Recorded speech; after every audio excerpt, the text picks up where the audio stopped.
So Charlie was called a simp after this clip. You as a father and as the provider, you need to get your act together so much that your wife never has a financial pressure ever on the family. And if you have not done that, then you got to get your act together. And let me tell the men. You know, that's actually very interesting, because at least for myself, that has always been the goal, to keep as much financial pressures away from my family as humanly possible. But your wife and your partner is part of the solution, right? The person that's going to help you. For example, my wife and I, we've been married 10 years. At the start of our marriage, we had saved up a little bit of money. Her car broke down, and we had to spend like 10 grand to buy a new car.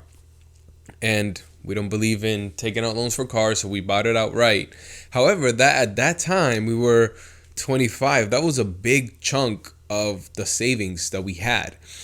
And so for a while we were living very frugally because we needed to build up that nest egg again. And ultimately, for me, I've always thought about, if I died tomorrow, would my family, would my wife and my kids be okay? And that's always been my thought. So, and honestly, I'm surprised that a lot of men do not approach marriage that way. Out there, you do not spend a dime on video games or sports games or things for yourself until your wife does not have to worry about finances. You come last in the family when it comes to finances. Period. That is your job. Your wife gets whatever she wants. They always gotta go after the video games, man. I don't know if that applause was because of the video games or just the overall understanding that we should have as men, that we come last. Like that's the thing that the people don't quite understand about being the head of the household. Like a lot of folks think that when the Bible says the man is the head of the household, that, you know, you're just this tyrant where what I say goes and like that's it. And honestly, a lot of the role of being the head, it means that you are taking on the responsibility of what happens within your family. Like if your family is financially struggling, God's gonna be coming and he's gonna be knocking at your door first. Like remember, in the Garden of Eden, Eve was the one that ate the fruit first, the forbidden fruit first. Guess who God went asking questions first? He went to Adam, because he was the head. He was the head of the family at that time, and he continued to be so moving forward. But that's the thing that men don't quite understand, and that we don't drive home, is that you being the head of the household, it means that the buck stops with you. If there are issues within your marriage, you are the one that should be taking the first action to fix it. You're taking on the responsibility. If there's financial burden, you're the one that's taking on a second job. When there's something going on with the children, anything within the realm of your responsibility as the head, God is going to be knocking on you first. And I think that if a lot of men took this approach, they would be a lot more not only fearful, but would have a lot more responsibility with what this means. And also when it comes to women, I do feel if they understood that, then there wouldn't be such an issue with submission, because part of this submission is that you as an individual are going to be protected. You're coming into this partnership with this man that is willing to lay down your life, his life for you. The kids get whatever they want. And I hear all the time, like, well, it's really hard to meet ends meet. Like, let's go get a beer. I'm like, you have no reason actually to do that. Like, you are tasked with the provider. Oh, what you want all the benefits of being called the head of the household, but none of the responsibilities or the obligations. And it comes with a lot of responsibilities. And so, again, I speak very directly to young men. Erica's the, young woman outreach part of this. But young men need to be talked this way, actually. I actually do agree. I think that you need to be direct with the expectations that God has for men, that women should have for men. And honestly, like, if you ever have a conversation with my wife, she's like, I don't understand. She would tell you, like, I don't understand why women want to be men. Because the pressure that has to come with everything falls on your shoulders. The buck stops with you.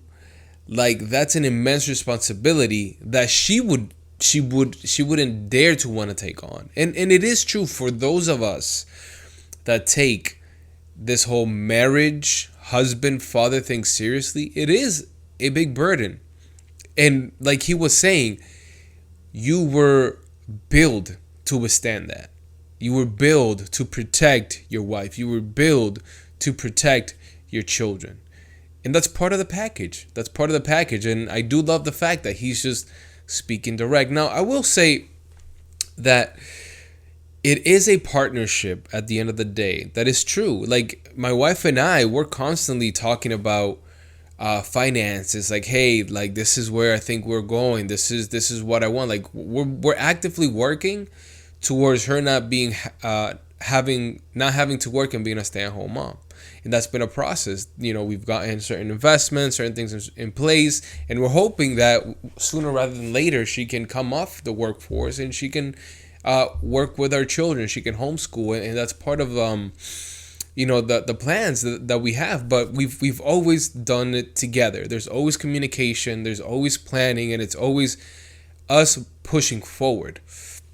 A lot of the times, as I am praying about my family, as I am praying for my wife, God has given me the wisdom and understanding of how he would like me to lead my family. And I'm not a tyrant about it. I'm not just saying, hey, this is what we're doing and that's it. It's always a conversation.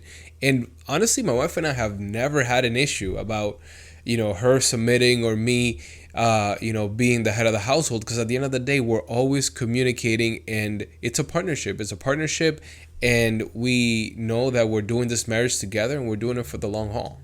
Because they say, oh, I want to be a dad. Like, really? Are you earning enough money? Have you done the right work? Have you asked for a raise, asked for promotion, got up earlier, stayed up later to make sure your family does not have any financial pressures or issues?